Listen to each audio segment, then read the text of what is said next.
In the not too distant future, next Sunday AD, there was a guy named Joel, not too different from you or me.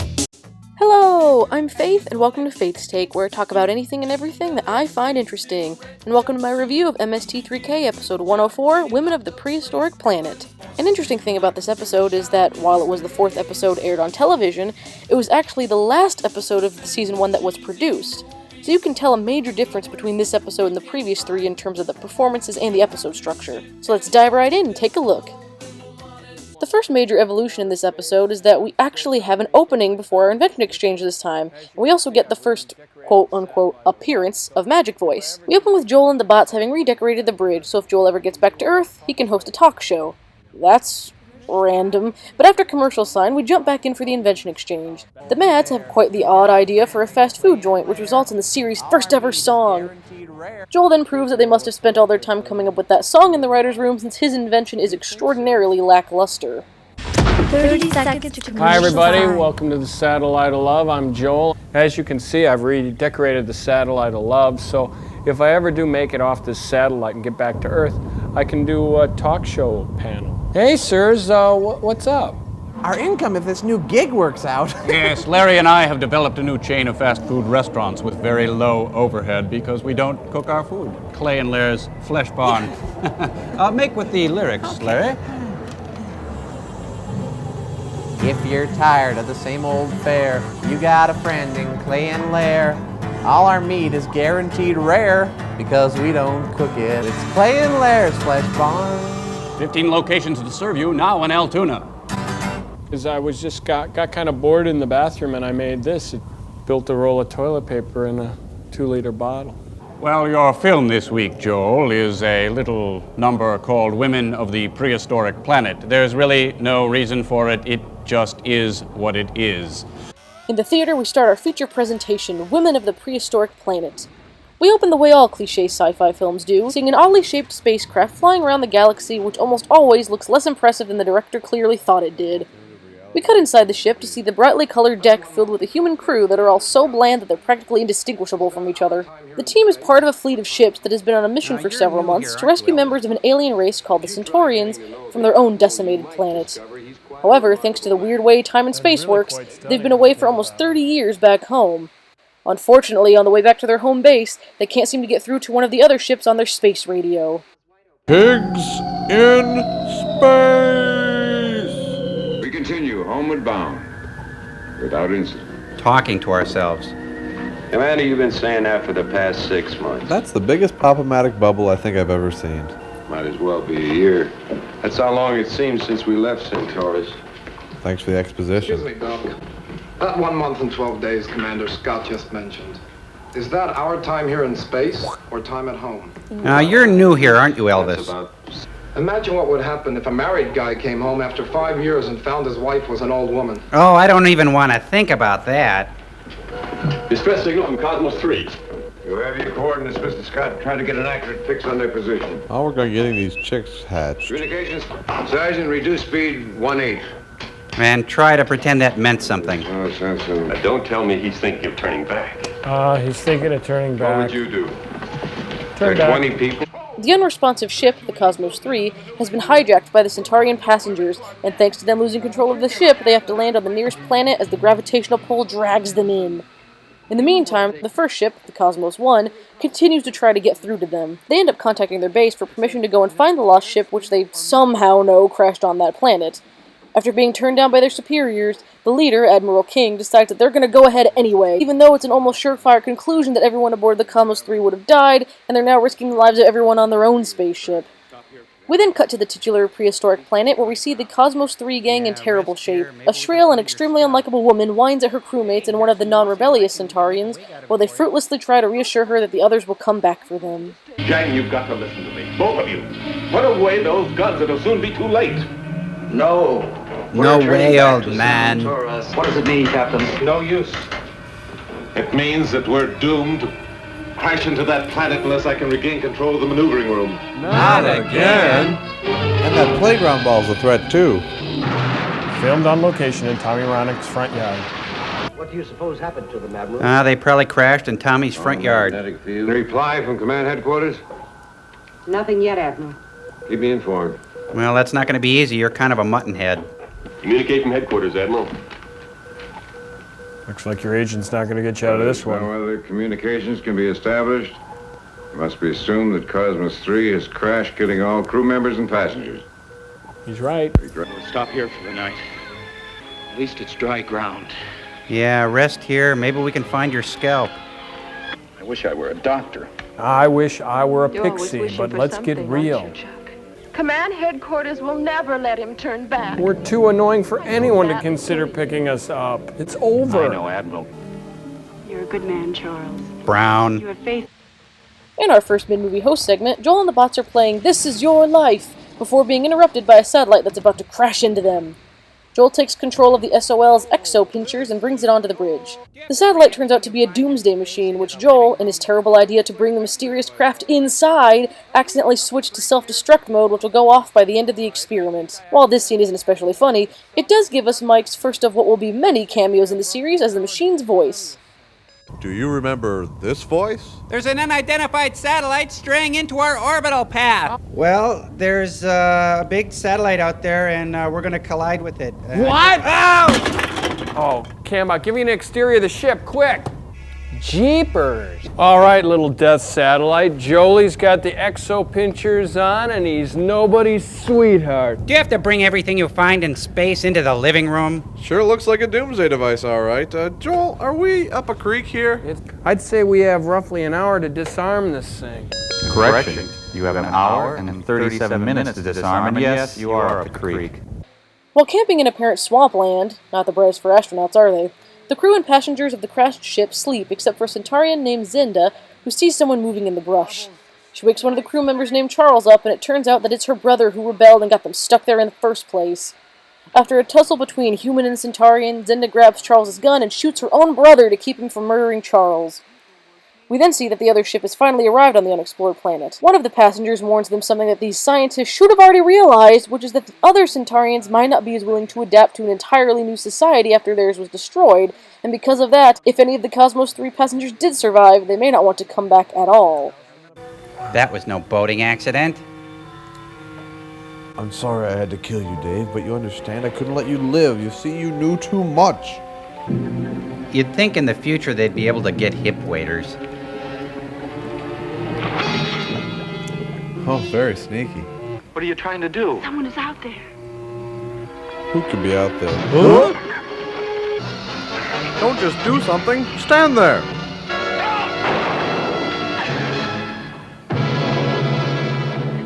Mom always did like you best. 500. 500 what? Stand by emergency. 300. What? 200. Stop teasing me. 150. 100. Sold. 75. Well, there's always a chance. Not a very good chance, I believe. Oh, what do you know? A people will change their ways only if they wish to do so. A man may be removed from the land. Wait, let me get a pencil here. But it is difficult to remove the land from the man. And you can't remove the land from the man, The chalice from the palace is the brew that is true. As they observe the planet to find a place to land, they all discuss what could be awaiting them. The captain claims that this is a new planet that has never been explored before, and then goes on to know exactly how all of the animals and creatures down there are evasive and can't be trusted. Also, in the few months that they've been searching for the place, 18 years have passed on the planet's surface, which whittles down the Cosmos 3 gang's chance of survival down to basically nothing by now. Despite these harsh odds, the captain believes they should risk their lives anyway and go hunt for the others. As a search party heads out, they encounter stock footage of a lizard, which they promptly set on fire. They call up to the ship to tell them that they firmly believe there are many other lizards in the area, again, despite the fact that no one's ever been here before. Hasn't this planet ever been explored? Not according to our galactic record. But then I couldn't read them because I spilled coffee on them. No sign of life of any kind, Admiral. Human or otherwise. Creatures on these planets are deceiving. Even on the ground, you can't always trust what you see. 18 years is a long time.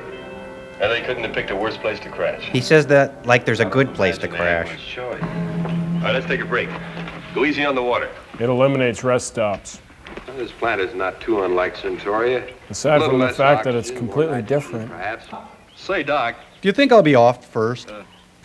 What do you expect to see? A welcoming committee? Don't get funny. Don't worry, he won't. Don't anybody move. Oh my god. It's an insert shot of an iguana. Their technology must be light years ahead of ours. Their use of stock footage is amazing. After they're not really brush with danger, more like bristle with precariousness, the captain demands that everyone else stay aboard until further notice. Unfortunately, Linda, one of their Centaurian passengers, decided to step out into the unforgiving landscape, and two intrepid explorers head out to find her. The Admiral seems very concerned about her well-being, and we learn that he knew her mother before she died in some Centaurian war, which I guarantee would have made a much more interesting movie than this. They must have run into trouble out there. Well, I wish I was with them. Anything would be better than being stuck in this king-size community capsule. Oh, you. Admiral King, Linda is out of the ship. She's been dying to get off this ship ever since we landed. Will it help if I strike a pose right here? All right, you and Wilson go look for her. She's probably near the ship. Yes, sir. Bring laser rifles with you. I'll stay here and take more lithium. Yes, sir. Don't worry, Admiral. We'll find her. Spin and Marty to the rescue. She's just like a mother. Oh, Lord, the beaver turned out okay. Curious. Filled with childlike dreams of another world. What is she, Anna Green Gables all of a sudden? Hey! Cannot be. I thought she was killed in the Centaurian travel war. It is true, but the Admiral knew her long before that. He made many expeditions into the desert in those years. Wait a minute. You're describing the plot of Kung Fu. Who was Linda's? Back tending to what turns out to be an Isaac Asimov doomsday device, Joel and the bots find a confusing instruction manual which has been translated to English from Korean or something. Crow scans the instructions instantaneously, a power that's pretty cool and I wish he would use more often, and begins to verbalize them to Joel. This sounds like a decently funny setup, Crow giving Joel confusing instructions that had to be translated and now sound all mixed up, but boy does this scene feel like filler. It says Isaac Asimov's Literary Doomsday Machine. It's an instruction manual, must be over 1,000 pages long. It looks like it's translated from the Korean or something. Asimov must have gone mad. Why would anyone want to make a doomsday machine? Well, he's probably mad because no one else is as smart as him, or else that L. Ron Hubbard has more followers than him. Well, Crow, you better scan this and give me the instructions. Got it. Brother. Okay, most very kindly, find the looky switch, which is nice and sitting there with green label that leaves you singing. This is really confusing. Hey, wait, there's more. It says, clip, red wire, likes you best with firm hand and glad heart. Okay, I think that ought to do it. But first, clip the blue wire. Back in the film, Linda isn't faring too well. She gets scared by a snake, slips in a river, and knocks herself unconscious. Suddenly, what looks like a native picks her up and carries her off. The duo looking for her end up finding her shoe, and instead of following the tracks they just found, they waste time heading back to the ship to tell the others. In that case, why did they even leave without the others in the first place? Meanwhile, the first search party is still trekking aimlessly through the jungle, and the so-called comic relief rambles on and gives us one of the most influential movie moments in MST3K history. Seems like a nice enough looking gal. Sound like a bird call to me. Sounded like a girl screaming at a snake. Hey, look, it's on through back. Cool. This will look great over the mantle. I can't believe this is a keeper. Say, this hotel's got everything. Wonder where the game room is. Tracks. She's been right around here someplace. Like right where these tracks were made? Her boat! Dibs. Let me drink champagne out of it, just to be sure. Let's get back to the ship. Let's go. Come on. We've been pacing this studio for hours. When do we get some action happening? Coconut cream pie, car made out of bamboo, and a sailor's hat. What's it all mean? I remember one time back at headquarters, I volunteered for a karate course. They taught me all the chops, the head, the neck, the shoulder, the stomach, the whole thing. The karate kicks. Now, who are you, Donald O'Connor? Hi, Kiva! Hi! You know, I could watch that all day. Do that again, will you? I almost knocked my brains out. Sure you didn't succeed? We then see Linda coming to in a cave with her captor. The man named Tang is also a Centaurian and was actually born on the planet. When Linda asks him to take her to the survivors, he takes her through a tunnel to reveal that the survivors of the Cosmos 3 have been frozen. When she asks who his parents were, he tells her that Zenda was his mother and Charles his father. Linda seems shocked, but you gotta remember how limited their options were at the time. The search party then comes upon one of the most common dangers in the wilderness, crossing a log over some kind of random roadblock that's clearly just here for the rider to put an obstacle without having to think too hard. In this case, the hazard seems completely non-hazardous, but one of the guys falls in and kills himself anyway. Who are you? I am Tang. I'm not just for breakfast anymore. That's my favorite drink. It's short for Australopithecus africanus. I am. You were born here. Your mother was aboard the Cosmos 3. Hey, and your mother swims after There troop were ships, survivors. lady.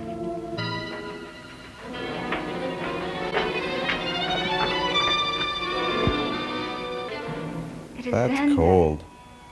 She's beautiful. Mother. She's not bad, except for a little freezer burn around the edges. He's not a Centaurian. My father.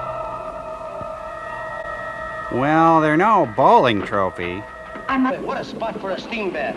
Just cross the log and you're in the club. Sure glad the prop boys laid this log out here for us. But what a miserable place to have to search. The best. Sure, he's right over there. A hazardous mission is like the mirror of truth. When you face it, you see your true self. Oh, shut up. What are you, Confucius? Just cross the dry ice and shut up. Engineers? Jinx. Jinx. Noonan! Noonan! Jinx. Noonan! Jinx. Miss. Chicken. Oh, shame. What a pity. Hotfoot. It's a gainer. Yes, it is. Well, I guess he's not in the club. Never did like him anyway. After that tensionless time waster of a scene, they find the totaled ship. When they head inside, they find it full of overgrown vegetation and human skeletons. And it turns out most of the crew and passengers were killed in the crash, they just didn't let the audience know that very well. They find an audio log that the few survivors kept for a while, and learn that those on the ship lasted at most 74 days before they died in terribly unpleasant ways. Suddenly, one of their own starts screaming in agony, having been attacked and killed by a giant puppet of a tarantula. Similarly to the one who drowned himself, the surviving crewmates don't seem particularly broken up or concerned about his death. Wow. Looks like they turned that ship into a restaurant. Captain Ross. Hey, their doggy left all their bones here. That's the people you dolt. Oh. There were 5 survivors. You mean that recorder still works after 18 years? Yeah, but still an 8-track. Emergency power pack. And now there are only 3 of us. I don't expect Sergeant Long to last more than a few days now. Long won't His last head long. injury has caused a lot. Hey, Chief, what's wrong? What's wrong with him, Doc? I don't know. Why don't you ask him? Oh my god, how horrible to be killed by a plush toy. Careful, Scott. He sees you. He can spring that far. We rigged him that way. I think he died more from shock than the poison. Little each, I guess. Quick diagnosis, though. Let's go. Well, don't everybody be so sad. Meanwhile, Linda and Tang discuss things like the fates of his family and how he learned to speak, all of which we probably could have guessed ourselves based on the previous scenes. Anyway, they spent a whole 2 hours together and he showed her his dead and preserved parents, so it's time for them to fall in love. The last 3 members of the search party head to the ship and have the leader listen to the tape. He insists there can still be survivors, including Linda, and demands they head back out. Now Tang and Linda are on their first date frolicking in the wild, untamed land. And Linda seems to have completely forgotten that she abandoned a ship full of people who wanted to keep her safe, who were probably losing their minds over the fact that she just disappeared during an already treacherous rescue mission. How long have your mother and father been gone, Tang? You mean frozen? Do you live here all alone? Yes. Alone. If you don't count my 27 Are there any other monkeys. people on this planet? Bang, shang-a-lang, Tang. Wang, bang, thank you, Tang. Are the dead worth more lives of the living? What's a dead man other than a live man without any life? There might be primitive men on this planet. Men without pocket Well, that squares. is possible. Hello, world. It's Peter Pan and Wendy. Hey, get me, I'm a wood nymph. My name isn't Tang, it's Puck. Oh, I meant to do my work today, but the wildflowers beckoned, and what could I do but answer their call? No, No, it's the green Still wire, attempting to Joel. disarm the Isaac Asimov Doomsday device, Joel can't decide what wires to cut. He of course ends up cutting the wrong one, and they're all transformed into Isaac Asimovs, which leads to a full 40 seconds of the exact same joke which never really goes anywhere. Oh, heck, Joel. Go ahead and clip the blue wire. It's just a doomsday machine. If it goes up, it's not like we're going to be around to experience oblivion. Eeny, meeny, miny, mo. Ah, Catch a the robot Samuel by Beckett the- method. Joel, you're playing dice with the universe. I hope you realize that. Thank you for intruding. You have 5 seconds. Oh, quick, Joel. Cut every wire. That's not gonna work. It needs an access code. Try Ego. Sideburn. I'll try iRobot. I'm sorry, the correct entry would have been copyright. You now have 6 nanoseconds to realize the consequences. These cockamamie satellites turned us all into duplicate Isaac Asimovs. Hey, do you think it's a conspiracy? Oh no, I covered the conspiracy topic in my 10-volume history of assassinations and coups. Back in the theater for the last riffing segment, we see Linda and Tang enjoying some of the prehistoric planet's fruits. Then comes the wacky animal cameo that every one of these sci-fi movies with a jungle-type setting needs to have. This is then followed by even more lovey-dovey stuff and making out. Altogether, this pointlessness is over 4 minutes long. Finally, for the first time since leaving, Linda points out that she'll need to head back to the others. For all she knows, they could be dead or long gone by now. Tang thinks she must love her friends more than him, while based off her recent behavior that is clearly untrue, but they have a quick lover spat which is almost instantly resolved thanks to pratfalls. They're Little Debbie cakes. I gathered them from the bear cave. It is Tico, my hungry friend. Oh, he's still mad about the whole evolution thing. Here, Tico. Nice babe you got there, Tang. Oh, now he's going to play some of the world's most loved melodies, a la Zamfir. Get me, I'm the master of the pan flute.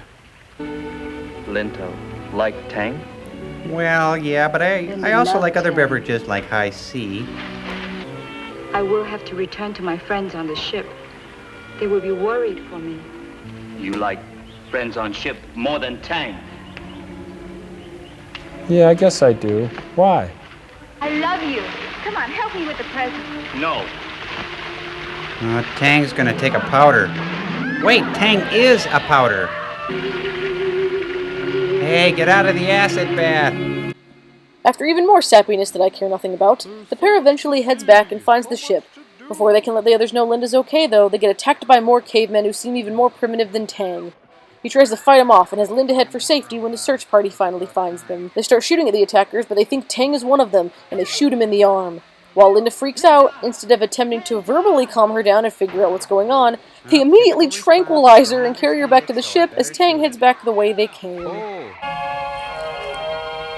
Hey, I can see your house from here.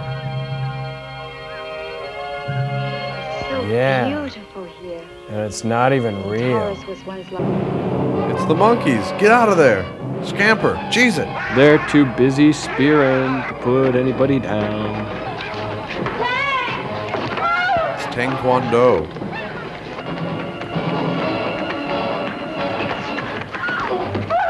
Hey everybody, I'm Bruce Lee. Yeah, you're lucky my chick's here, man. Help! Oh, help! Linda! Linda! Typical response. I don't understand it, so I better shoot it. Hey, he's giving her a shot with a corkscrew. Darn jock's always taking my girl. I'm gonna leave this darn chess club. We hear an exposition that, once revived, Linda informed the others of what had happened, and the party treks out yet again, now to go find Tang. After following his trail, it suddenly stops at the edge of a cliff. To make things even more stupid and convoluted, a volcano is about to erupt. The search party heads back to the ship empty-handed, with Linda declaring that she hates them all. While these clearly aren't the best people, I'll give them this. They just saved her life from her own planet getting destroyed, then she runs away and gets entangled with natives, making them think Tang was a threat in the first place. However, they certainly aren't the brightest bulbs, as Linda is able to escape them within seconds and runs off toward her imminent death to try and find Tang. Bradley just reported in. They've lost the trail. It stopped suddenly at the edge of a cliff. There was a note. It said, "Ah!" What? Try once more, Jung. Well, try something that means something. Uh-oh, stock footage and lots of it coming at us. I hate you. I hate all of you. Gee, don't say hi. Raise the rent. Raise the rent? Hey, I've got a lease, pal. More stock footage. Hit the deck. Get this ship out of here, Mr. Scott. Good thing I've got my Farrah action slacks on. The Admiral and his right-hand man can't find Linda as the volcano rains its destruction upon the planet. The Admiral finally admits that Linda's his daughter, and he must find her. But instead of letting that happen, his friend just punches him, knocks him out cold, and drags him back to the ship. After a lot more volcano stock footage, the ship takes off sans Linda, and the eruption seems to have just suddenly stopped and cleared up in a matter of seconds. And Tang, who obviously didn't kill himself, comes back and the two kiss and walk off.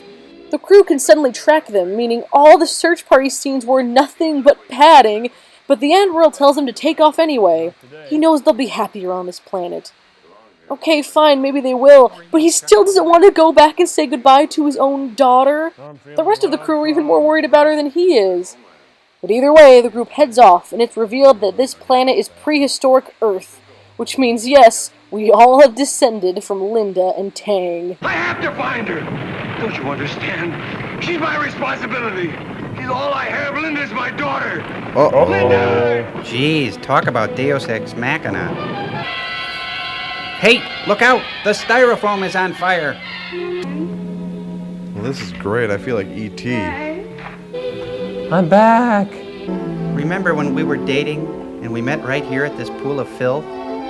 Come on, I've really changed the place. The monkey moved in. I hope that doesn't bother you.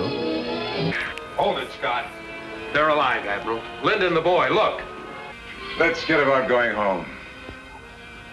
We're not going back for them, Admiral? No, we'll not go back. Not today. They'll be happy here. They belong here. They belong to each other.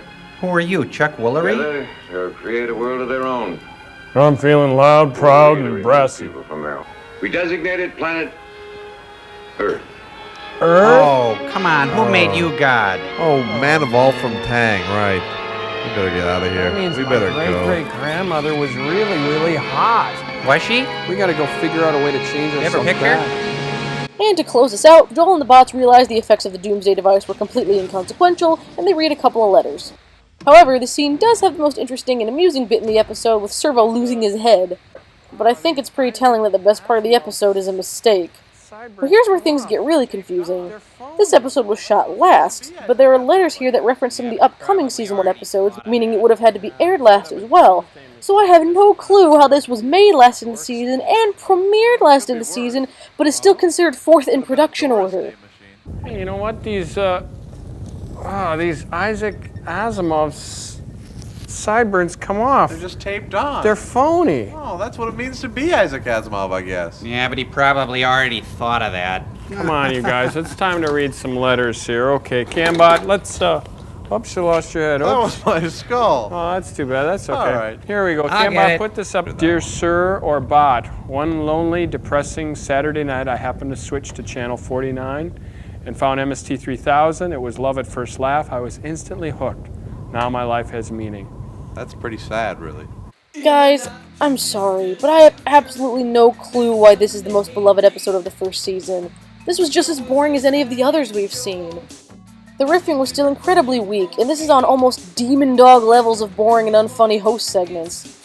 One thing I also didn't mention is just how much Joel's silhouette interacts with the movie, and just like in the recent Season 11 episodes, it's too much, too often, and not usually funny in the first place. As always, thank you all so much for watching. I hope you enjoyed this, and a special thanks as always to my wonderful Patreon supporters, including Jackie Ball, Kevin Nata, and Jill Johnson. And I have a quick announcement. I will be going to Nashville on June 15th for the big Riff Treks Live Summer Shorts Beach Party. So if you're going to be there, hopefully I can meet you in person and say hi. Thanks again, and I'll see you guys later.